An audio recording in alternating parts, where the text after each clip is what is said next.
Hello everyone, welcome to another technical video tutorial. So if you see an error message something like that on my screen, that means this video is only for you.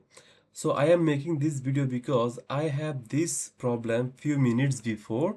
As you can see, I couldn't load my virtual machine that I have already installed on my device.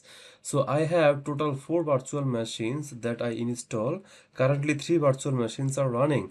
So I will show you how you can fix if you see this kind of error in this case. So I just close this screen. So here you see I am using the VMware Workstation and I have 3 virtual machines already running, and this one is already running. I just stopped it, so if I turn it on, then it will load my virtual machines.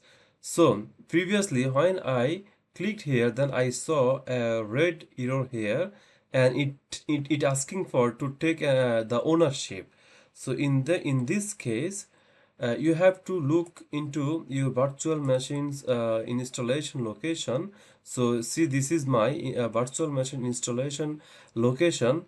So what you have to do, just delete all of this log file, lck log file, from the specific virtual machine location that are not loaded. And also, so I have problem with Red Hat and CentOS, so I have deleted these files. And then from the virtual machine, uh, if you go to the home, then you will see open a virtual machine, and then when I click here, then the virtual machine didn't load initially, but it's now load because I have deleted that log file.